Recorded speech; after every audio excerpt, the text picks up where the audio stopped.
Katherine is going to talk about tritypes. I met Katherine the first time as she was visiting with Russ Hudson and Don Riso at a meeting in California, and just sort of briefly there. And then in 2009, the International Enneagram Association had their annual meeting in Las Vegas, and Katherine was talking about tritypes.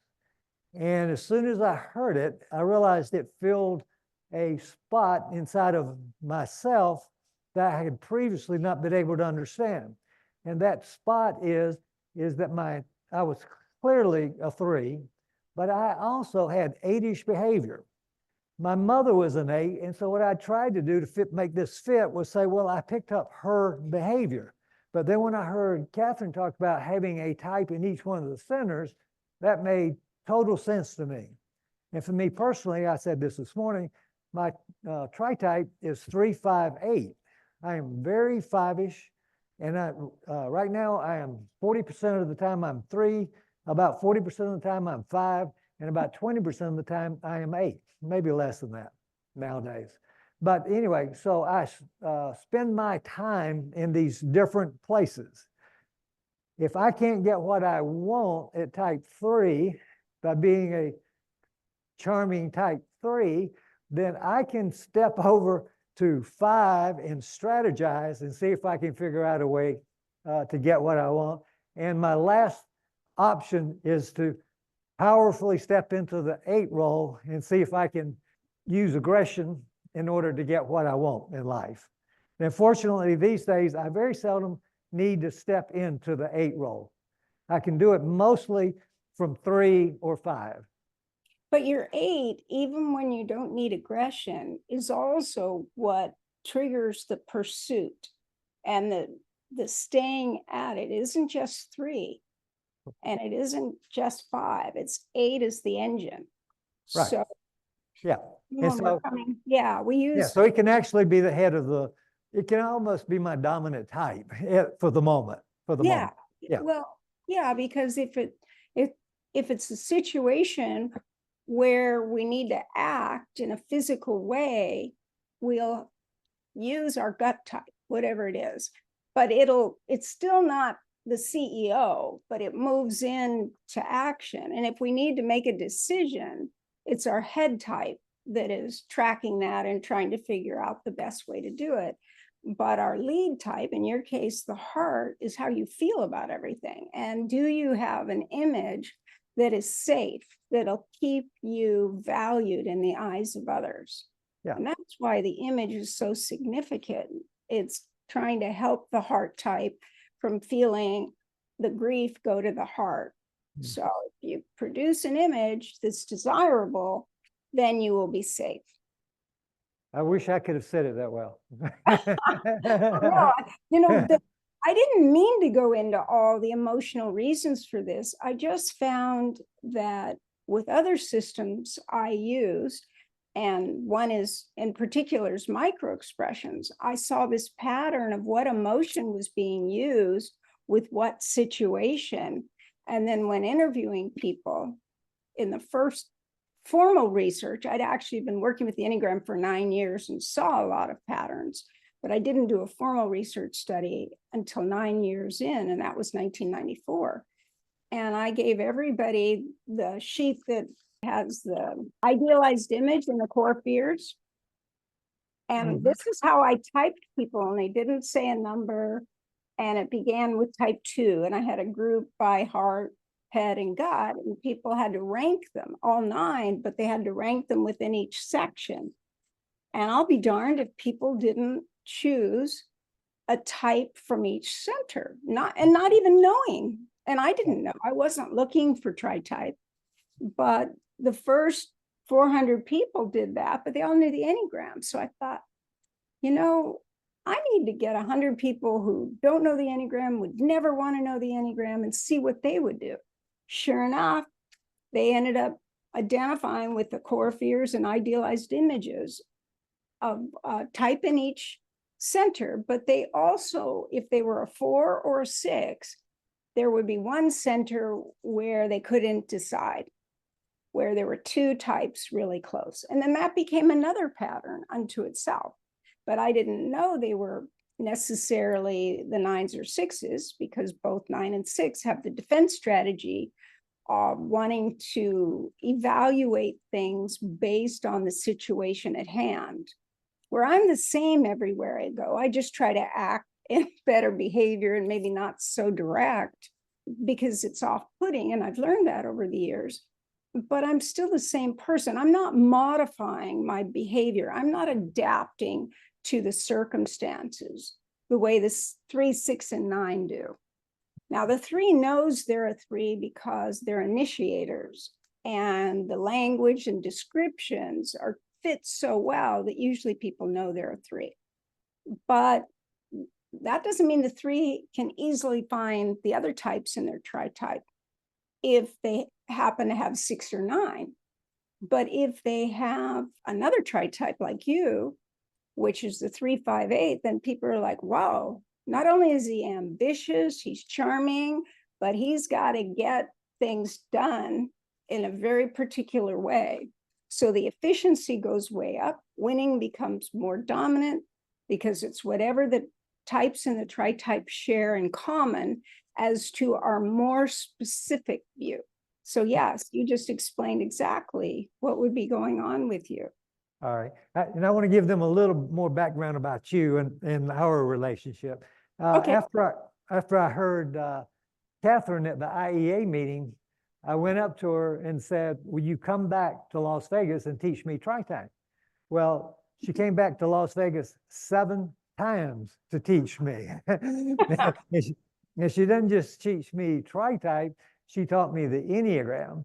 And we would go shopping, and she would say that this clothing style is one of the Enneagram type. And I remember one day I said, this is a 4. And she says, every time you see this design, you say it's a 4, and I've told you it's a 7. The sexual 7. So she was my teacher. And we've had this long relationship, and I have great admiration for Katherine. She recently, I mentioned it in the early morning meeting, had the misfortune of falling and breaking her arm, which kept her from coming here. She likes Las Vegas. She's been here 7 times. Just with, yeah, I love coming. Obviously, she likes coming here, and would, if we could have figured out a way to work it, short of me sending a private jet, we would have. I just want to say this. Not everybody in the Enneagram world has embraced tritypes, but we've embraced it in Las Vegas. And once you learn your tritype, I think you can see how helpful it is. And tritype actually gives you, Katherine has assigned another descriptor to tritype. So 3, 5, 8 is different from 3, 6, 8, for instance. And very. Very. And I'm 3, 5, 8. Patty Prinz is 3, 6, 8. And if you pay attention to the 2 of us, we're very different. So there are multiple things to learn from this. Katherine is the person to learn from it. And so I'm going to sit down front and do whatever she needs me to facilitate. But for the most part, I'm just going to sit there and listen. So thank you for coming in, Katherine. Ah, for sure. It's a pleasure. I wish I could be there with all of you. It's I wish you could too. disappointing that I couldn't. But Steve made a way that I could at least share some of what I wanted to share. The most important thing, as I was saying earlier, everything began with these idealized images and core fears. And what was significant is I did my first study in 1980. I didn't know the Enneagram yet, but I was having to kind of manage, hire, train, and negotiate and handle problems all over the country. And I needed to be able to do it really effectively and quickly in whatever part of the country I was sent to handle a problem and create events. And so I found that if you asked people the 5 words they would use to describe themselves to a total stranger, and they were words that described their character, I was surprised because people would say things at first that I didn't really quite expect. And then, of course, I'd ask them why and what was the meaning and what would happen if they didn't get that. And the interviews became very rich, and I got a very good sense of who would fit where and what position, who wanted to lead, who didn't, who would be a good fit wherever I needed them. And I also used it with all the divisional managers. I happened to work in the cosmetic industry and was an executive that, because of all the typologies I learned, they sent me to handle accounts that wouldn't pass orders. And instead of trying to strong arm them into passing orders, I would go in, use all my understanding of the types, and look through the books, could be 20 different stores, and say, oh, well, you're really overstocked on this. And so I'm going to run an ad for each one of these products, and I'm going to create an event in your flagship store that only you will have, that no one else in your territory will have. And they'd just be shocked. Well, wait, who's going to pay for that ad? And I said, I am. They go, you are. I go, well, Lancome, the company I worked for, is. And they go, you have the authorization to do that? And I go, yep. And I'm going to do that. And then they would just chill out. And then we'd create something really based on what the store needed. But because I understood that most of them were threes, a lot of them were 3 7/8s, 3 5/8s, it would be that tri-type, or at least a lot of times the 3, 7, and 8, and at least one of those in the level of the divisional managers. Buyers, yes and no, but the divisional managers for sure, because they could get to that level because of those tri-type combinations. And then we have a great time. But every time I went in, I'd be met with the resistance, and they couldn't survive if they were overstocked an account. And of course, the cosmetic company couldn't survive. No company could survive if they're not getting new orders. So finding the way to just execute it was pretty amazing. But the only reason I got that opportunity was the head of Lancome in the US was a 4 7/8, and he liked my style. He liked the way I handled things. He just let me do it my own way. And then when a new CEO came in of Cosmere, which was the level above, when he came to the conference that first year, he saw me present. He came out and saw the way I worked with accounts, doing an event. And he said, we've got to have her in New York. And the 4 7/8, I've already tried. You can't talk her into it. And he goes, okay, then let her stay where she is, but send her where we need her. So what I'm saying is that that would never have happened to me if I didn't have two bosses that were the same tri-type. In fact, I had a boss that was a 3/1/6 that liked that I could get things done, but I wasn't doing it by the book. And he would say, you just need to be more cooperative, Katherine. You just need to show you're a team player. I go, I am a team player. I'm putting myself in a pretzel to do what you want. And he'd say, you are? And I'd say, yes.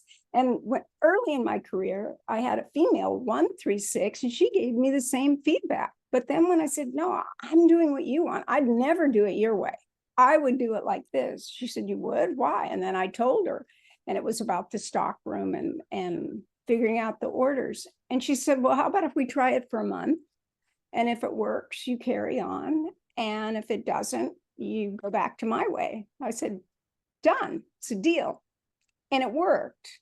But that shows you how two opposite tri-types, because they're the most polar opposite of one another, can work in a way that they're filling in the blanks. And I've worked very well with people that are that tri-type when they know my style and I know theirs, and before I knew the Enneagram.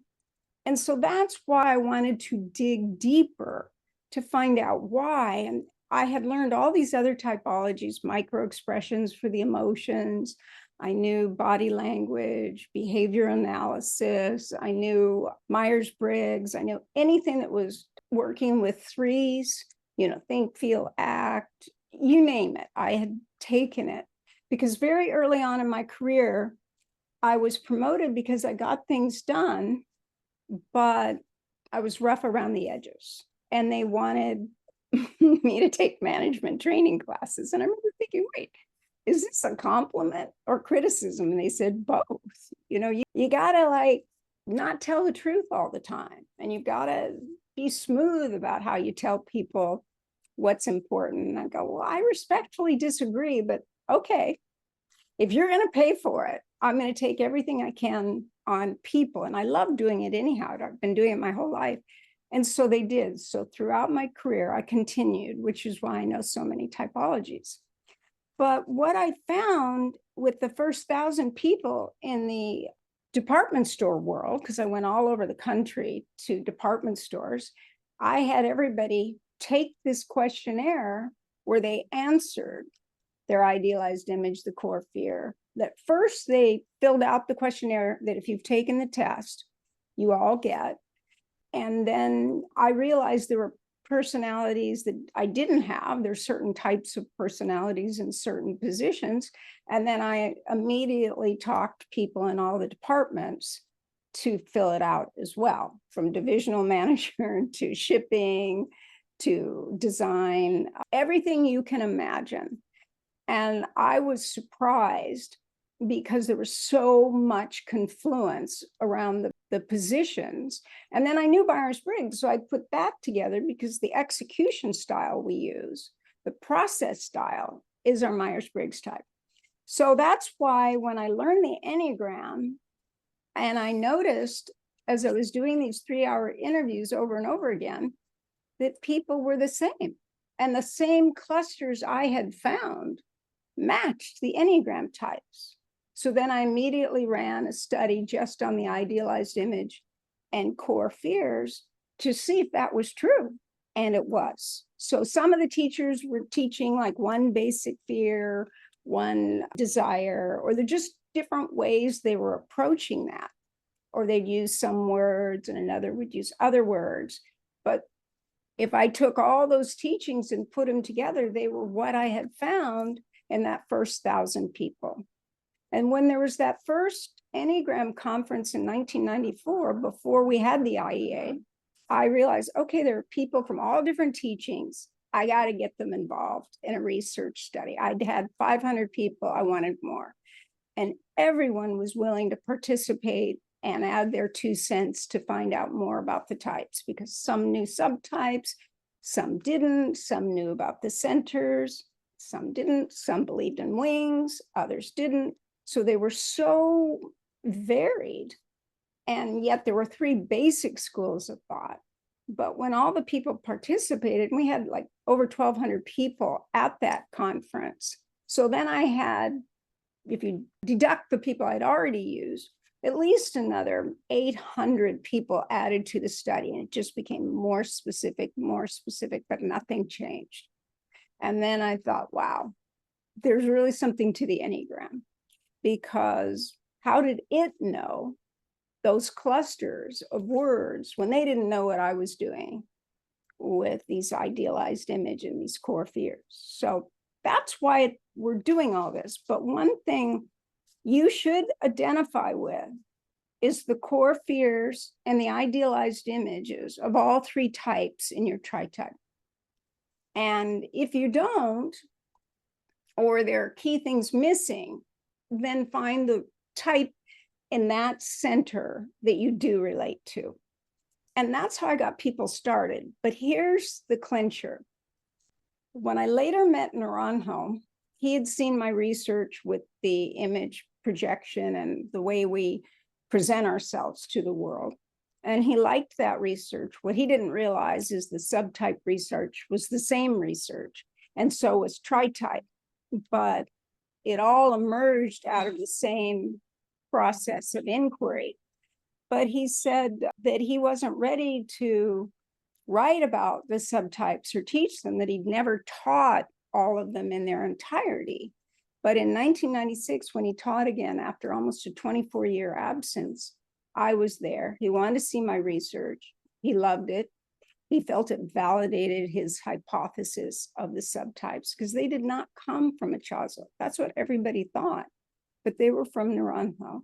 And so because my research findings matched what he imagined was true, he decided to teach the subtypes, which are the instinctual subtypes, which are a subdivision of the instinctual triads, which was Ichazo's term for the three centers.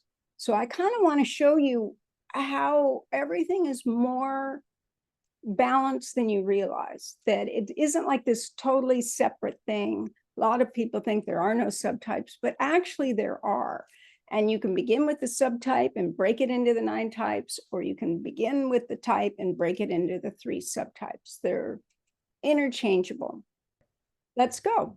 Okay, so the things I want to just show you is in my own studies, I always liked Aristotle and the way he believed that everything could not be balanced and that we could not achieve this internal harmony if all parts of our psyche were not working in unison, but also represented. So if each part of our psyche was doing what it was primitively intended to do and to perform, we had internal harmony. And I thought, wow, that totally matches what I see in people and all these systems.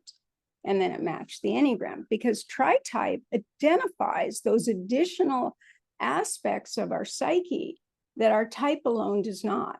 So really, we all began with this system, this Enneagram symbol, and I simply divided it into the triads and then just put the circle around a potential tritype.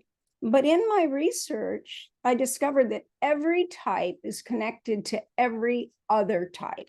So in a positive way and a negative way. And if we look at the positive way, or what they match on, might be a better way of saying it, that's what they agree on. And if we look at what they disagree on, then that's a point of distinction.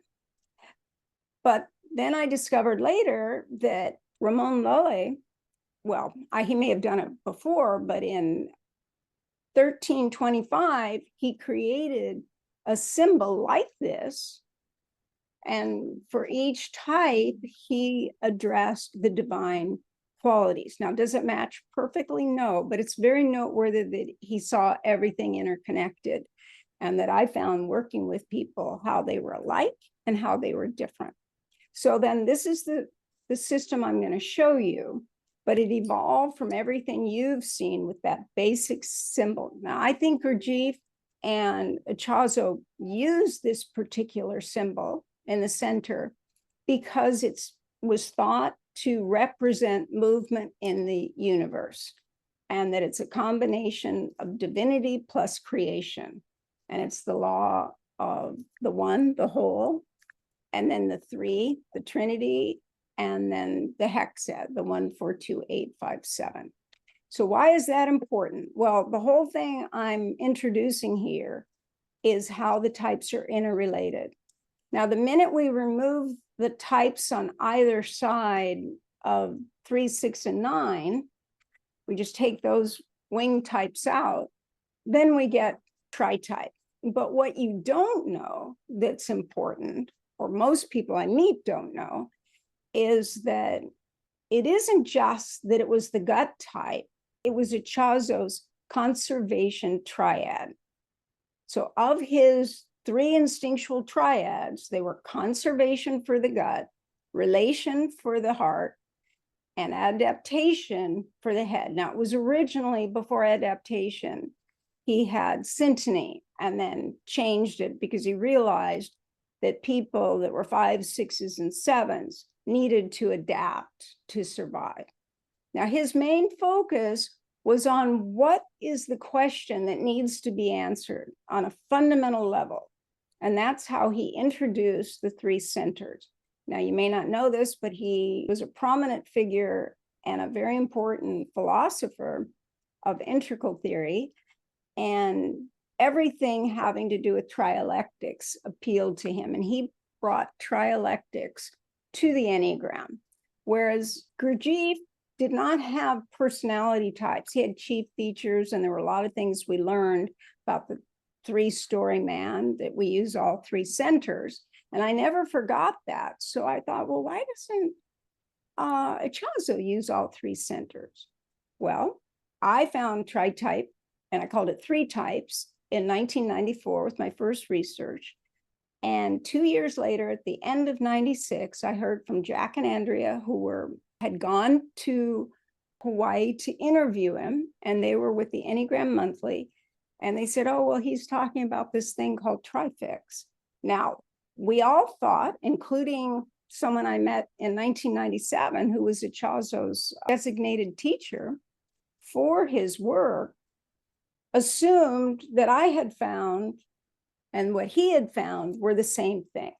And years later, like 10 years later, we realized, no, there's a big distinction. So if you hear the word trifix, it's important to know that trifix is only the mental preoccupation of every head type within the trifix, whereas tritype is the whole type. So in 2007, we decided to distinguish the two bodies of work by trifix being only the head fixation of all three types, and tritype being the full use of the type that emerged in my research. But the other thing that you might not know is that Naranjo, when he created subtypes, just went back to Ichazo's 3 triads and took each of these terms, conservation, relation, and adaptation, and put them under each type. So we begin with the 3 triads. We have 3 types in each triad. And then we have a division thereafter that is their primitive expression. This is what I'm really introducing to you today. And at first glance, it's kind of overwhelming. It emerged over time, but it's not as complicated when you understand what's in these little circles. And it's the same divisions, but what I'm really introducing today is the location of your tritype. Is it in this center up where it's the 8, 9, and 1, and really 8 and 1 are just variations on 9? So in the integrating triad, the neutralizing triad, that means these tritypes here all have a fundamental need to neutralize what's going on with their 3 types in the tritype. And this is the mathematical unfolding, by the way. It's not like I thought, we'll just throw them in the gut center or them in the heart center. It was more that when you do the math and unwind it, then you see how it emerges. And I do need to introduce to you that you need to know the difference between the primary types on the Enneagram, which are 3, 6, and 9, and then the hexad types, which are 1, 4, 2, 8, 5, and 7. And all they are, the hexads, are variations on the primary types. So as an 8, I'm just a mutant 9.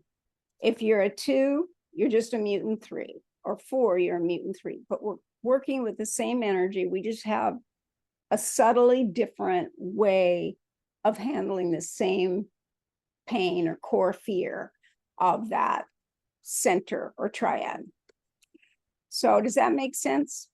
So if you just look at the basic symbol you're used to and the one that I've come up with, it's still, the numbers are still in the same location, but the position of these triangles are sorted differently.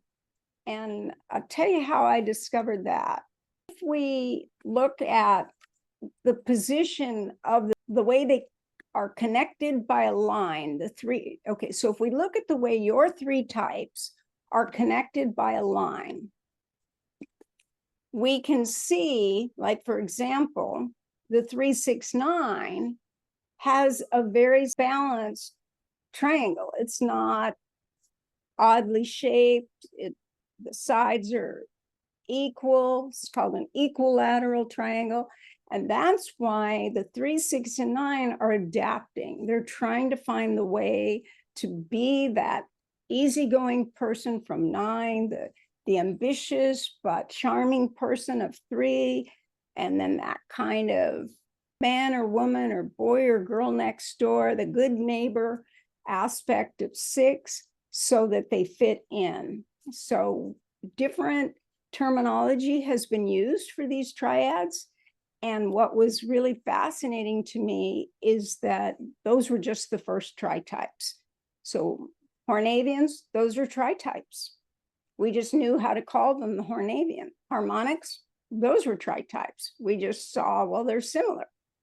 But I would find with people, I'd say, well, you're like a 4, 5, 9, but your head type is more 6.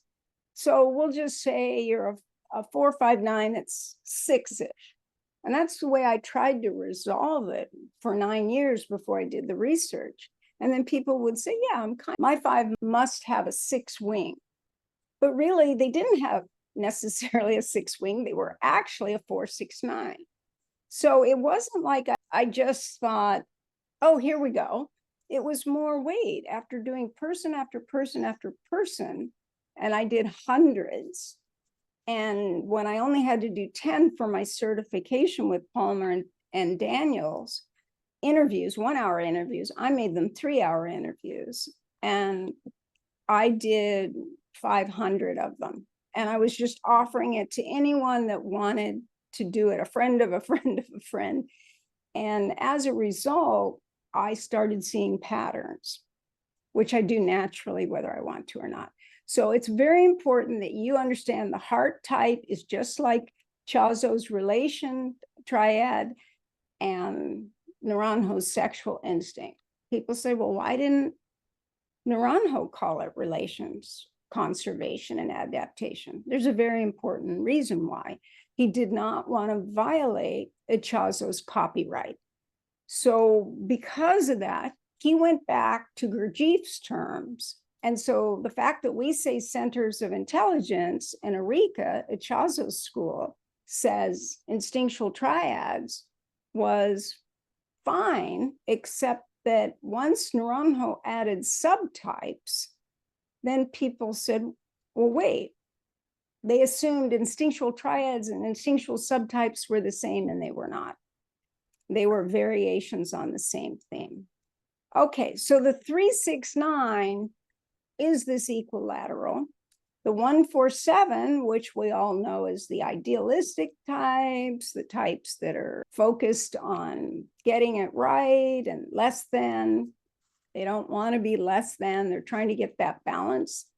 They're still equilateral, the same with the 2, 5, 8. So then it starts unfolding in the variations. But in this case, the 3, 6, 9 is triple primary. The 1, 4, 7, triple hexad. The 2, 5, 8, triple hexad. The spiral unfolding numerically begins with adding a variation. So if 3, 6, 9 would then be like 2, 6, 9. So there'd still be the 6 and 9. Now I have these in a different kind of order to show the shape pattern. And there's many ways to look at the numbers. You can begin with, when I'm talking about the tritype archetypes, I'm looking at the lowest number in each center. So if someone is a 4, 6, 9, and they lead with 4, that's great. But if they're a 9, 6, 4, they reverse it. But generally speaking, if I say 4, 6, 9, I'm talking about the overall archetype of the 4, 6, 9. And what I found is that people that have the same tritype have more in common than people that have the same Enneagram type, but a different tritype. And that was really surprising, but then later made total sense. So I'm just going to show you the different shapes very quickly and how they move around. And one thing I discovered is that, like, for example, 3, 7, 9 has 2 primaries and 1 hexad. So they're adaptable, but they're fun-loving. So they're ambitious, they want things easy and relatable, but they also want to have fun. And all three are identified with positivity. So it's the most positive tritype. It's more positive than the 279. The 279 is more helpful. They're positive as well, but it's really the 379 because 3 is more positive than 7. 3 needs positivity to achieve and accomplish. 7 needs to be upbeat and happy to achieve and accomplish. So you can see how then this tritype creates someone that's adaptable but friendly and wants the new and the novel and changing. And that's a whole course. But I just wanted to touch on a few things so that you can see that these Enneagram tritypes tell you the specificity, the details of the inner workings, the construction, the pattern of your defense strategy so that you can begin to intervene on your own behalf or understand it. And I've learned more and more and more over the years. What began with a few thousand people, by 2009, I had several thousand people. But now just with the test and the Enneagram cards, if you've all taken that test, my Tritype test, I have over 300,000 people with that test alone. But I've had tests since 1985. So for 40 years, I've been working with the idealized image and the core fears, and then what people would say, those 5 adjectives, their strength and weakness, and why. So that's 40 years worth. But you start to see wonderful patterns mathematically. And if you look at the character of each type, then you know what Naranjo was doing with subtypes, and all of a sudden you really understand why, like, for example, the sexual 4 is more emotional and entitled than the social 4, because the sexual 4 is double heart, because it's a heart type, and the sexual instinct is the primitive expression of the heart. So if anyone's sexual that's also a heart type, we kind of know, we kind of agree on their type. But the social 4 is a head type, because social over here is the same as head and Ichazo's adaptation. Just remember, Naranjo was looking at the ego level here, which would be Ichazo's adaptation in his term head center, and social's the primitive level, but it's the same thing. So you think, oh, okay, so the social 4 is worried about others and fitting in and how they need to modify to be included. And so then these variables become so clear because you have the core fear of the type and the core fear of the instinct. And then you put them together and you get the behavior of the subtype. But if you add tritype to that, you get the ego level and the primitive level. You put that together and you can unpeel more of the areas where there's kind of a tendency to be stuck.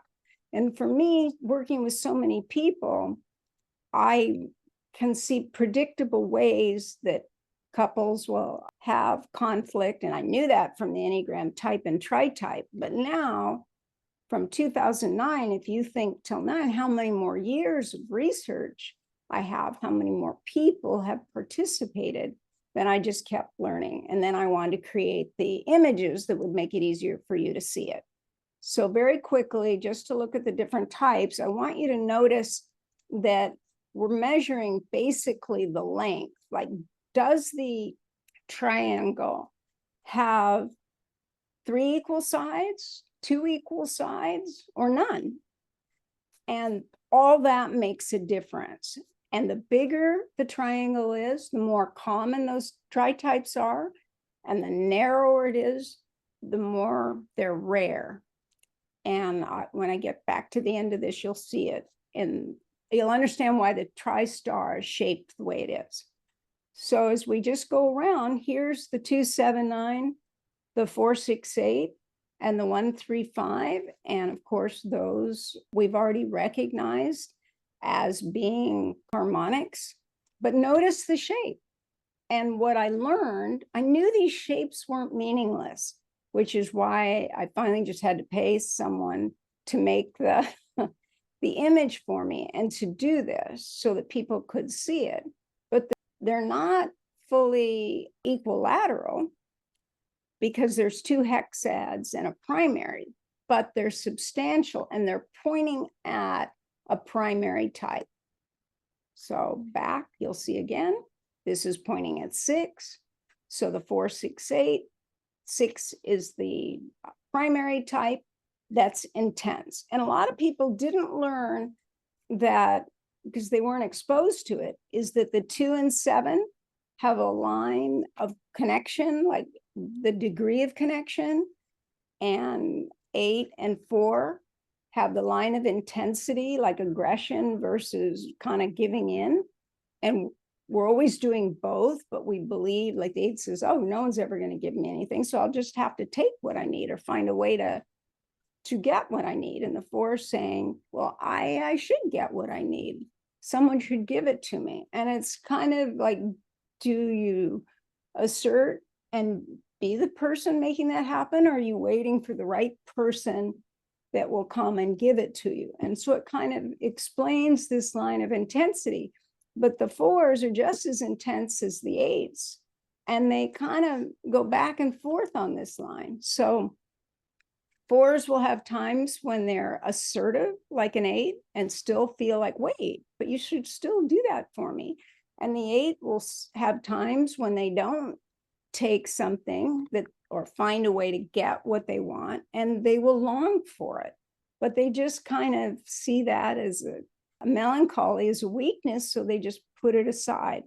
But there is a quality to every 8 where they're morose or they like unexpected, sad things. But you just like, you listen to whatever that is, that in music or what have you, and then you put it down because you can't operate. So every single thing means something. Now, when we get to the really specialized tritypes that are more rare, they have these 2 sides that are long. And now we're going to look at 4, 5, 9, and the Hornavians now all have this shape. So these are just 3 tritypes that were found, and we saw them in some other system. And if you don't know it, Naranjo, when he learned about the Enneagram from Ichazo, but he didn't call it the Enneagram, by the way. The fact that we use the word Enneagram came from Naranjo. Ichazo called it proto-analysis. And it was like analyzing at a really fundamental, deep level, that core issue of each of these types. And then Naranjo came in, and all the research he'd done as a psychiatrist and as working with many levels, he just studied everything. He was very early in the exploration of personality at Ohio State and at Harvard and UC Berkeley, UC Santa Cruz, the Couples Institute in Palo Alto, and on and on. So that was like early 60s when he began to do that. So he was ahead of the curve. Most psychiatrists and psychologists were not working with personality at that time, but that was his specialty, which is why he loved my qualitative research, because it takes forever.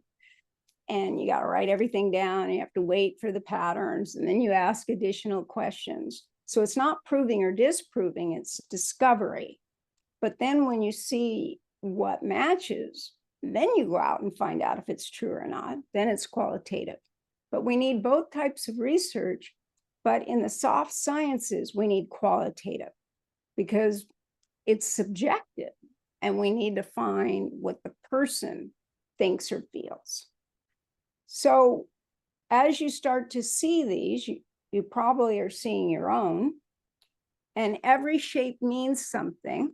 This is my own. I'm an 8, 7. And so sometimes it's hard for me to know if it's 8 or 7 going on, because I have the issues of excess. They could be gluttony and lust. I just want more of whatever I want. And then what is further away is the 4, and it's also in 3rd position. Now, some people might be a 4 with this tritype and have 7 and 8, and you'll see the 4, and then 7 or 8, they can't quite tell which is 2nd and which is 3rd.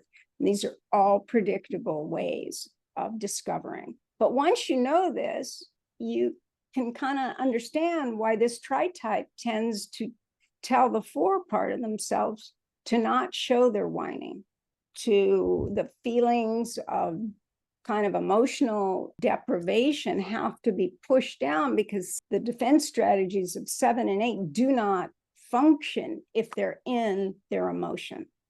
So everything with every type really begins to make sense. So back to this image. This is why I wanted people to see how these shapes unfolded. Now, if you can't see this really well, it's like, here's the 3, 6, 9, and this is like leading with the 6, but there's also another part of the Enneagram, which is also numerical, and it's what does your tritype add up to?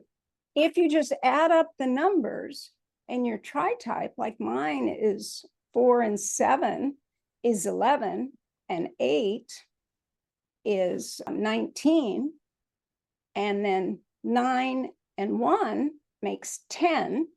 And if you reduce it to its single digit, that's 1. Now, in basic numerology, I'm a 19-10-1, and you'd be amazed at how many 4, 7, 8s are 19-10-1s. But they exist separate from each other as well. But what does that mean? Well, the 4, 7, 8 is positioned at type 4. And so it doesn't matter what you lead with, it's still focused on individuality, identity, what is changing, what is unique, what is personalized, what's more specific, what's an individual, which is why sometimes people say, wait, is this person a 4 or are they a 7? They don't, wait, 8s can't be that way. Well, yeah, they can, because they belong right here at point 4. Now, those who lead with point 4, they'll have this way in which they'll say, well, I'm so one-ish. My line to 1 is very strong. Well, they do have a line to 1, but what's stronger is that each number that we reduce it to, the 9 numbers, are like the individual type. So it's another factor that explains why, for myself, even though I'm an 8, and see myself up in the gut triad, which I am, I also am grouped with the 4 and 7 that hold the position of individuality. But if you look at this, these 3 or 9 tritypes are in the initiating center, and all heart types move towards others. So if you want to know the Hornavians, your heart types move towards, your head types move away, and your gut types move against. Even if against is just resistance, it's like not doing what others want. Even if we don't say what we're going to not do, like many 9s, it's will we move or not move? But how are we going to move? Is it action or inaction? And that's still the lead type, the gut type. So if you're trying to understand someone who's a 4, 7, 8 that leads with 4, you just know, oh, they're really kind of like a pirate sort of 4. They're more confident. And if they're also sexual, remember, sexual and the heart type share the same qualities of this fear of grief. They need a role, what their image is. Now, at the ego level, they need a literal role. At this subtype, instinctual level, they need that gender-based role. Whatever they perceive is essential to desirability. This image is easier for seeing just the actual triangles with the names, with the number that like 2, 6, 9 adds up to 8, or we're just talking about the 4, 6, 8, and they add up to 9. And so people say, well, wait a minute, they how could they be 9? They're so reactive. They're kind of 8-ish. Well, they're reactive to get to that harmony. And so what we don't see, unless you really understand 468, that is if they get to harmony, they let go and they're ready to move on. But if there isn't a shared universal truth, then they're going to voice it. And so every tritype has a wonderful and specific role. Nothing's random. We need all of them. If you look at it this way with the symbol you're used to looking at, if we're looking at the ego types, that's 8, 9, and 1, then we just say, okay, all 8, 9s, and 1s, one way or another, are looking for integration and resolution. But how are they going to get it? The 8's going to do the first thing that can be done. The 9 is going to say, wait, do I need to do the first thing, or do I need to think it through and find out and do research to discover what the right thing is, which is 1. So 9 holds 1 and 8. So if you're a 3, 6, 9, you get to all 9 types faster, but you also don't have the specialty qualities that these other tritypes have. But all head types are trying to belong, but they're meant to oppose what doesn't make sense, or differences, or what doesn't go together. So on an ego level, they're looking for reassurance, know-how, skills that will help them survive, just as the heart type, at an ego level, they need affirmation, they need a role, and they need the image that'll keep themselves. And the gut types need autonomy to be self-directed, but a sense of solidarity and acceptance to feel safe in the world. And so it's very simple. What order do you need? Are you a think, feel, act? That would be someone who's a head type, then a heart type, then a gut type. And all these things that I learned from other systems all held true with this, because they're just basic trialectics, which was Ichazo's specialty, and Naranjo really loved and learned from all his research. Now, the instinctual triad, as I mentioned, is the primitive self. So they're looking for the gut types. They need their resources that will make them feel at ease. And the heart types need some sort of connection to feel at ease. But the primal need is desirability, a mate, a counterpart, and closeness. Whereas the heart type, as opposed to the head type social, they need others. And so it could be a group, or they could be anti a group, but they're focused on others. And that primal need is status and the ability to be in a high enough status that you can have things go more your way. And the gut types, that primal need is protection and security. So when you put it all together, you get the chart that I've taught for years. And that's why people say, oh, I'm a 4, but they might not be a 4. They might just be a sexual instinct. Or people might say, well, I'm not a 6 because I don't like groups, or I'm not social because I don't like groups. But it's not the group per se, it's that there's safety and security in numbers. And that's the whole body of work with subtypes. But when you overlay them with the symbol you're familiar with, then you can see why these outer points are more rare. But in each case, the 3, 7, 8 still has type 3. So of these initiating tritypes, the 3, 7, 8 is more common than the 2, 7, 8 and the 4, 7, 8. In fact, the rarest tritype is 4, 7, 8, because it's the last type in each triad. And people think, well, wait a minute, isn't 9 the last type? Well, 9 is the beginning and the ending of the whole system, of a 9-fold system, begins and ends with 9. So 1 is the first move out, and 8 is the last move before it's reintegrated into 9. These are just concepts that will make more sense, but I wanted to give you a quick example. So this little paragraph is based on what people of this tritype agreed was true for them. And so they knew that they were all agreed that they were intuitive, innovative, and protective, one way or another, and that they all had to be original, they had to have creativity, and they had to be straightforward, no matter what the order. But obviously a 4 would say, well, you know, I'm really original. And the 7, well, I'm creative about everything. And the 8 says, wait, we're all creative, but really, how are we creative? But as a result, they're all cutting edge. They all agreed with being cutting edge. And then they all agreed they were unconventional, but that whatever they learned, they had to share it with the people in their lives. And they wouldn't just like casually share it. They would tell everybody that they knew. So there's wonderful things. So here's the collage that emerged. With first, I had the 9 collages of people sending me words, pictures, and phrases of the types. And I'd never done collages before. I had a 4 friend that used to do them all the time in high school. But when people sent me all these pictures and words and phrases, I thought, wow, this is great. And I put them together for the 9 types. And that's any style, that research. But then when it was for Tritype, all of a sudden, some pictures got bigger, some were smaller.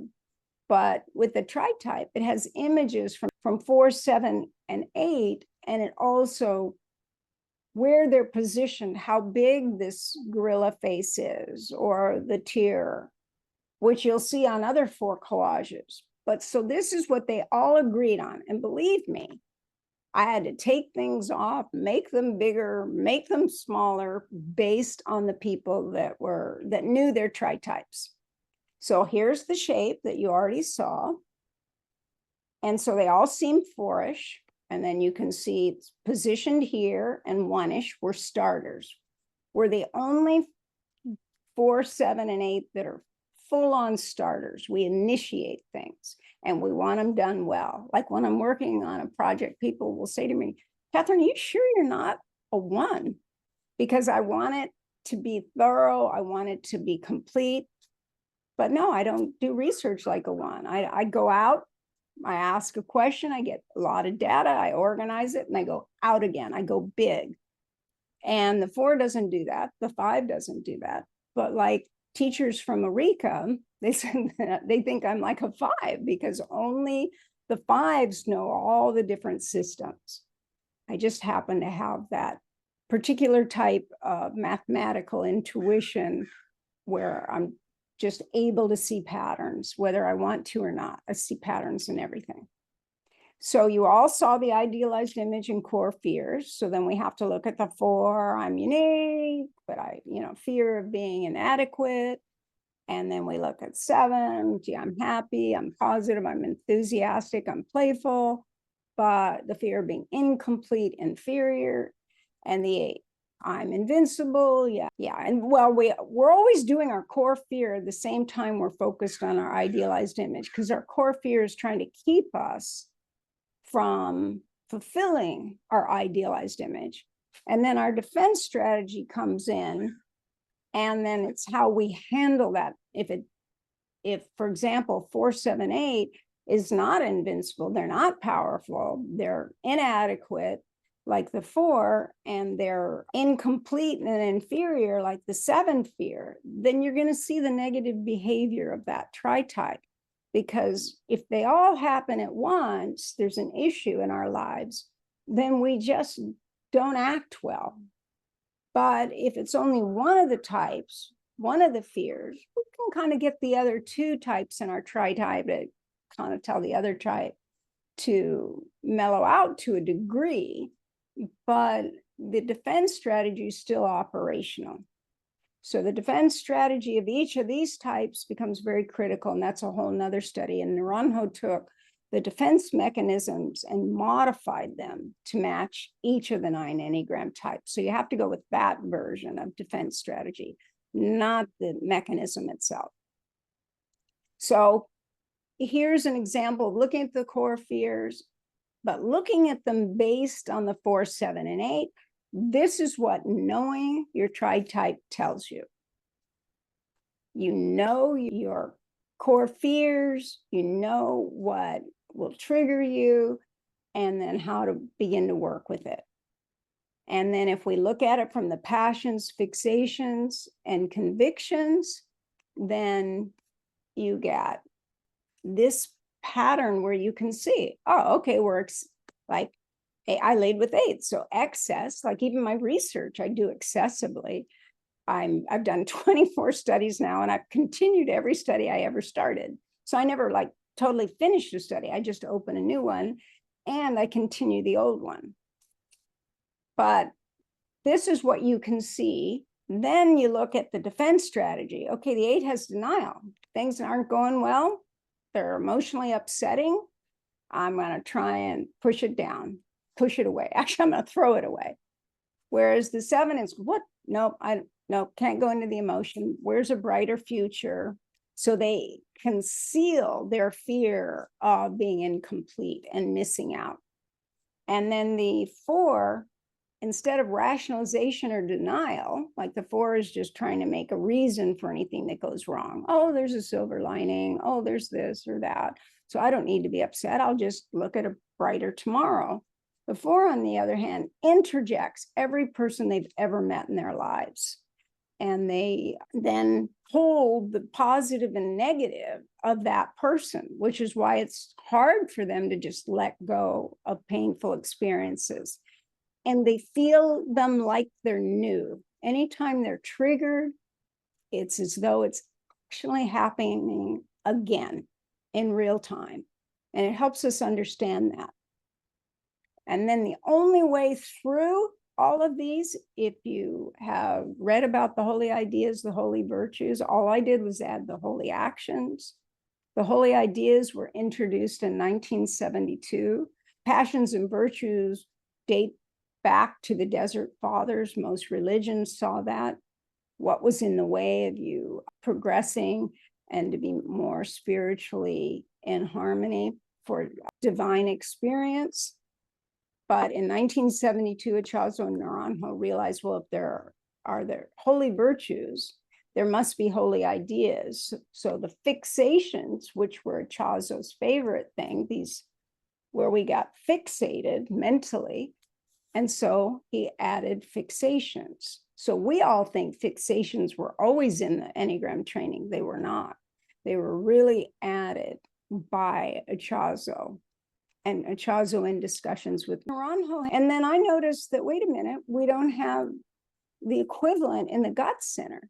And what Naranjo had done is he had put the gut types in the gut center, but it didn't have a corresponding element. There wasn't, where idea and virtue, you needed the physical quality, which when Naranjo and I met and were discussing it, I said, I think it's the conviction of the type that you're not thinking about it. It's visceral. You just respond. You believe it. It's absolute.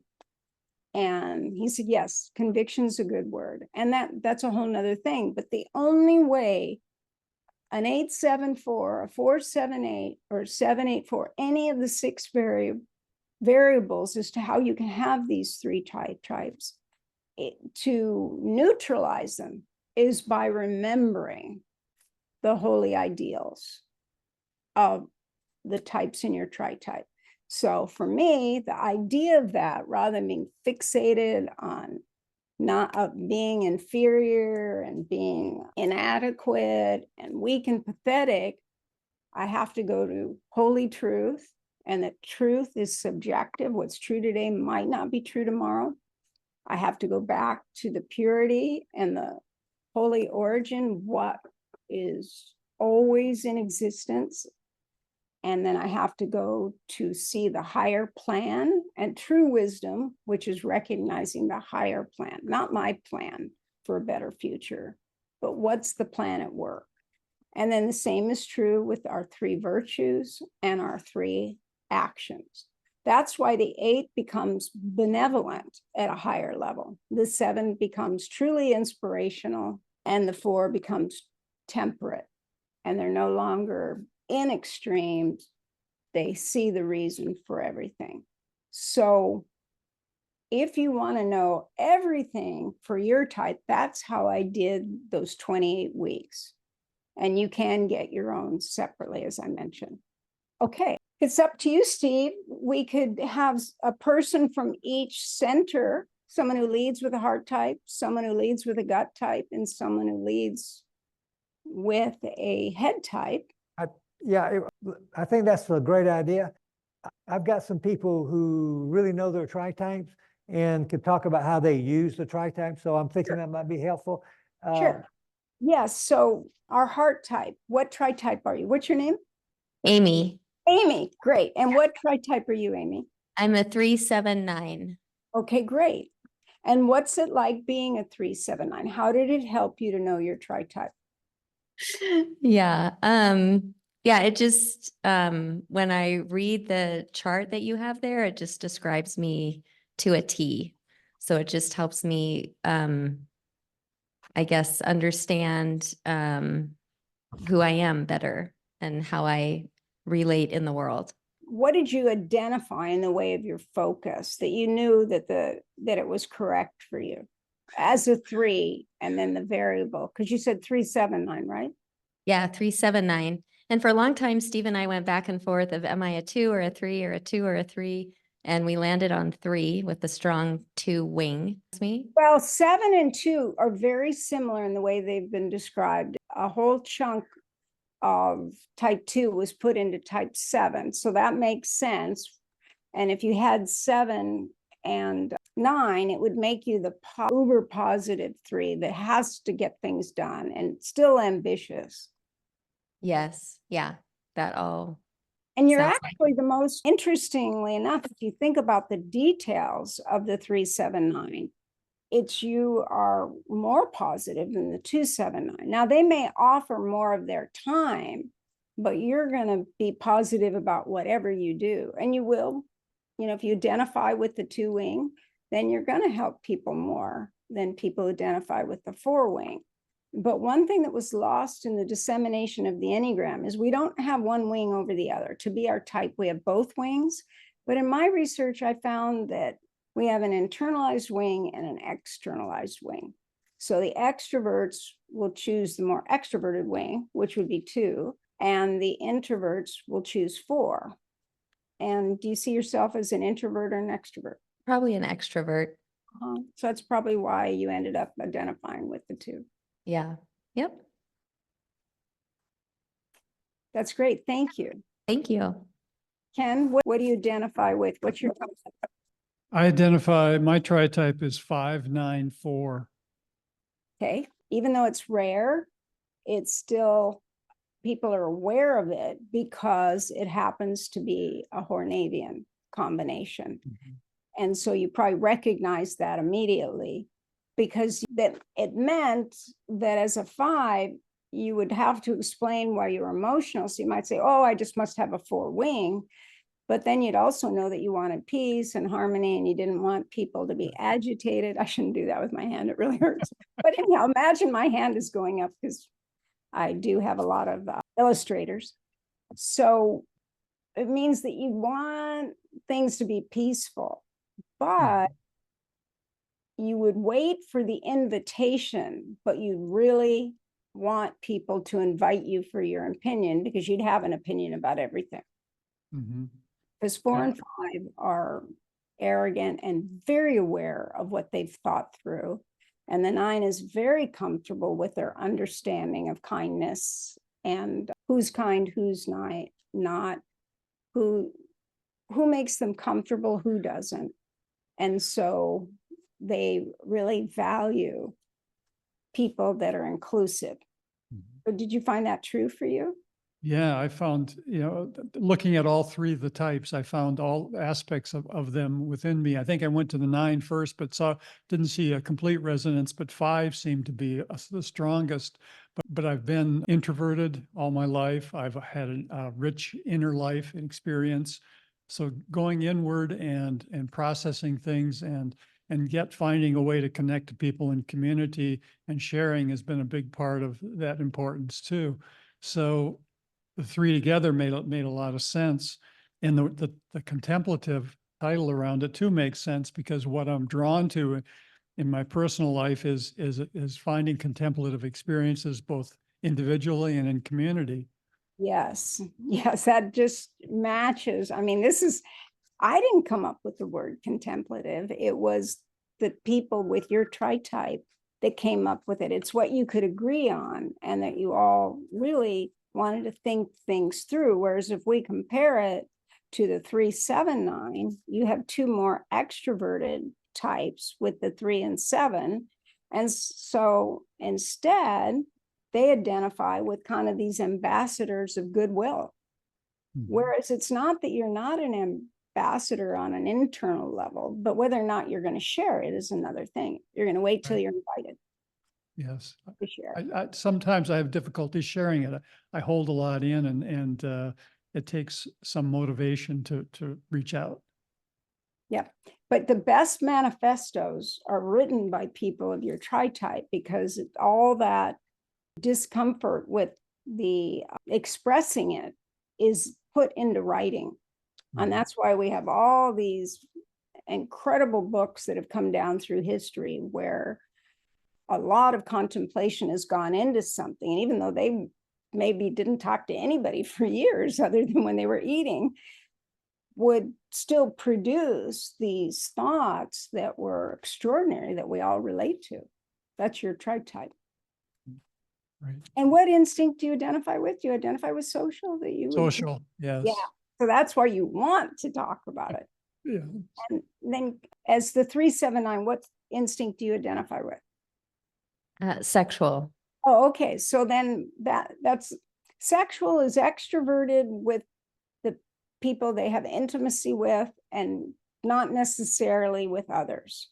You might, if you're talking to them and you're sitting next to them or you're one-on-one, then you'll be extroverted again. But that's why you would have ambivalence around that.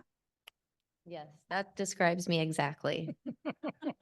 Yeah, people are so shocked the way I can just tell them everything. I say, well, why do you think this system will work in business or in a family? Because I also have worked with families. And I said, well, how about if I tell you about you? And then you see if it matches. And so because of all these ways that I just see all the formulas, and then you get the formula and and then people go, okay, I got to learn that. Because it is true, these nuances. And so who's our gut type? Amanda. Amanda. And what Yes. tritype and instinct do you identify with? I am an 8-3-7 Okay. and sexual. Uh-huh. And what was it about the mover shaker? Like my father was a mover shaker 8. And so I know it really well. And he would just say to me, Katherine, or he'd tell other people, I have 3 sons, but it's my daughter, Kate, who gets the message. It was just that I was another 8. He just thought, wait, his son should be getting the message. But really, I was like my dad, but the secret part of my dad was that melancholy part of the intensity factor of 8, whereas having 4, I wanted to say what I felt, not just what I thought or wanted to do. So did you relate to what I said about the way the 3-7-8 can have that hidden part that really can touch into their emotions if they're listening to the right music or they're in the right situation? Can you Absolutely. say something about that? Because people don't understand that about 8s in general, but Yeah, I wouldn't say that I'm overly emotional, no. but like in the right situation, I can be very emotional and turn into that emotion as want or need. Yeah, well, like I noticed with my dad that after mass on Sundays, he used to like records. And so he'd go by something like Hank Williams. And I remember hearing My Cheating Heart and so all this stuff. And I go, Dad, you talk about me having emotions. Don't you think it's kind of odd that you're listening to these She Did Me Wrong kind of songs? And he said, no, that's life, Kate. And I go, okay, it's a jungle out there. But then he'd buy Tosca for my mother, who was a 4-6-9. So we'd hear You're Cheating Hard all day long while we were doing chores or whatever on a Sunday. And then Sunday night, all the lights would be off and my mother would be in the living room lying down on the sofa with listening to opera. to, yeah. So Tosca in particular. So I grew up with both. That's why I thought, well, maybe I have both in my tritype because I had parents with both. Well, there was no explanation for the 7. We didn't have a single 7 in the family. They don't run in my family. We have 1 now in my nephew. But what would you say you'd want people to know about your tritype? And we can close with that. But each of you, what would you like people to understand that you learned about your tritype, but that you'd like them to know about you? And go ahead and you can begin first, since we're just. I mean, I don't know. I guess if you want something done, find an 837. That's right. That's right. Because they're going to think big. I also call them the empire builder. Whatever they do it big. Yeah, I would say that's very true. Yeah. And the 3-6-8 is more aggressive because the 6 becomes counterphobic, but the 3-7-8, the smoothness of 7 kind of helps out the intensity and the drive for winning and success that the 3 and the 8 have. And the 7 wants to be superior, but they're just going to try and get around the problems rather than be as head on. And that's what I noticed with my own 8 with 7, is that I learned, oh, they don't like the direct approach, because I think it's respectful for people to be direct with me. Yeah. I feel like I know what's going on. I can make an informed decision. But a lot of people were waiting for another shoe to fall. And I would say, there is no other shoe. I gave you both shoes right up front. And they, oh, okay. But 6s and 9s are waiting for the other shoes. And so they're on guard. So that's what people don't realize, is that your type can get it done in a bigger, better way than any other tritype. But the smart thing that your tritype does is they always have people in the other tritypes that help them, like with 5-ish things or 4-ish things, or just like it'll be your opposite tritype. But that's what's so smart about your tritype, is you collect the people that have the skills to help you build that empire of whatever it is. I would agree. Thank you. Okay. And is that 594? Yes, yes. I think the thing that's important to me is that having a rich interior life and sharing that in community can be a great way to create unity and a harmony within a much larger expanded group. Yep, that's so true. And a lot of people don't realize that about your tritype. And that even if you weren't social, your tritype wants to be invited in. And usually you're introverts, maybe ambiverted, but usually a full-on introvert. But if you're social, you want others and you want to share your ideas and your thoughts. And a lot of times your tritype will think that people aren't including them enough or inviting them. And it kind of hurts people with your tritype, your feelings. But when you realize that some people just talk too much because they're nervous, and so they're not inviting you because they don't know how to calm down enough to invite you, because they're trying to feel comfortable themselves, really helps. Yes, But thank you. yeah. Okay. And it's the 379. Yes, this is amazing that you can describe each of us so well, just based on our numbers. So I'm the ambassador.